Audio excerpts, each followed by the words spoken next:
माननीय हिमाचल सरकार ने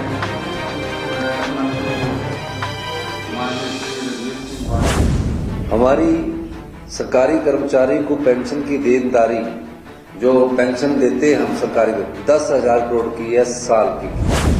15,000 करोड़ रुपया हम सरकारी कर्मचारियों को पे के लिए देते हैं हर साल।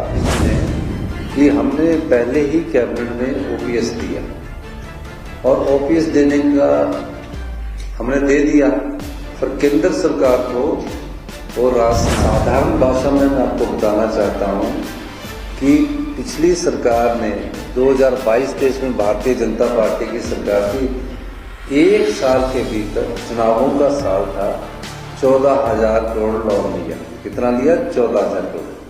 जब हमने आप जानते हैं कि आर्थिक बदहाली के बाद हमारे प्रदेश को की जो वित्तीय स्थिति है और जिन स्थितियों में हमने सरकार को चलाया उसका अनुमान, क्योंकि मैं फाइनेंस मिनिस्टर हूं, मैं लगा सकता हूं। हमने फिर भी जो वादे किए थे उस दिशा में हम आगे बढ़ रहे हैं। कौन से वादे किए थे उससे भी आगे हम वादा जो हम काम कर रहे हैं वो भी मैं आपको बताना चाहूंगा। जैसे कि हमारे साथी ने बताया, बाली जी ने, कि हमने पहले ही कैबिनेट में ओपीएस दिया और ओपीएस देने का हमने दे दिया, पर केंद्र सरकार को वो रास ना आया। और केंद्र सरकार ने जो एक हमारे जीडीपी की लोन की लिमिट होती है, एक टारगेट होता है पूरे राज्य में कितना लोन मिलेगा, हमारे को उसमें लोन की लिमिट में जो ओपीएस ना लगाने के कारण 1780 करोड़ रुपए मिलता था उसको रोक दिया और जो हमारा लोन था उसको भी काट दिया। साधारण भाषा में मैं आपको बताना चाहता हूं कि पिछली सरकार ने 2022-23 में भारतीय जनता पार्टी की सरकार थी, एक साल के भीतर चुनावों का साल था, 14,000 करोड़ लोन लिया। कितना लिया? 14,000 करोड़। जब हमने 2023-24 में हमको लोन 8,500 करोड़ रुपया वो काट दिया और 6600 करोड़ रुपया हमारी लोन की लिमिट लगती। लोन भी उसी हिसाब से मिलता है जिस हिसाब से हमारी क्षमता होती है। ऐसा नहीं कि मैं जितना दिल आए लोन उठा लूं। तो धीरे धीरे हम इस अर्थव्यवस्था को पटरी पर ला रहे हैं, परिवर्तन कर रहे हैं और काफी हमने जो दकियानूसी कानून थे, जो हमारे पुराने नियम थे, उनको हमने बदला है। इसलिए हमने सभी जगह व्यवस्था परिवर्तन करने की कोशिश की है, जिसमें हम आगे बढ़ रहे हैं। उस व्यवस्था परिवर्तन में कई चीजें आ रही है, जिसका कुछ कड़े फैसले भी हम ले रहे हैं, जिसका कुछ असर थोड़े समय के लिए व्यक्तिगत हो सकता है, लेकिन समाज को उसका असर आने वाले समय में बहुत अच्छा रहेगा, यह हमारा मानना है। हम अपनी अर्थव्यवस्था को, जो कि आर्थिक संकट से जूझ रहे प्रदेश की अर्थव्यवस्था है, हमारे ऊपर तकरीबन 90,000 करोड़ रुपए का कर्ज चढ़ा हुआ है। हर एक व्यक्ति पर 1,02,000 रुपए का कर्ज चढ़ा हुआ है। अभी तो हम कर्ज को चुका रहे हैं।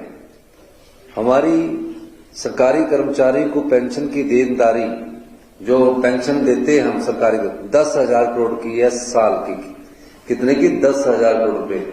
मतलब वो हमें अपने राजस्व से ही देना पड़ेगा, जो हमारे को वैट से इनकम आती है, जीएसटी से इनकम आती है। 10,000 करोड़ तो हम पेंशन को देते हैं।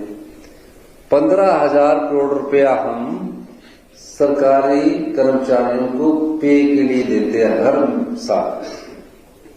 6,000 करोड़ रुपया जो हमने लोन लिए है उसका इंटरेस्ट सरकार को भी देना पड़ता है, तो 6,000 करोड़ उसके देते हैं। अब जब हम सरकार में आए तो जो भारतीय जनता पार्टी के लोग डबल इंजन की सरकार कहते थे, उनको डबल इंजन में कोई मदद नहीं हुई। हमने किसी तरह अपनी अर्थव्यवस्था को पटड़ी पर लाने की कोशिश की और 20% इस साल हमारी अर्थव्यवस्था पटड़ी पर आई है। अर्थव्यवस्था का मतलब, पटड़ी पर आने का मतलब है कि जैसे हमारी राजस्व उगाही पूरे साल की 32,000 करोड़ रुपया है, उसमें 20% का और इजाफा हुआ, यानी कि 75 साल में किसी सरकार ने ये सोचा, ये सच्चाई है कि हमें आत्मनिर्भर हिमाचल को बनाना है। आत्मनिर्भर हिमाचल होगा तभी युवा की जो भविष्य पीढ़ी है, हमारे और आपके जो बच्चे हैं, उनको जो उनकी जो युवा की सोच है उसको पूर्ण करने में सहयोग मिलेगा।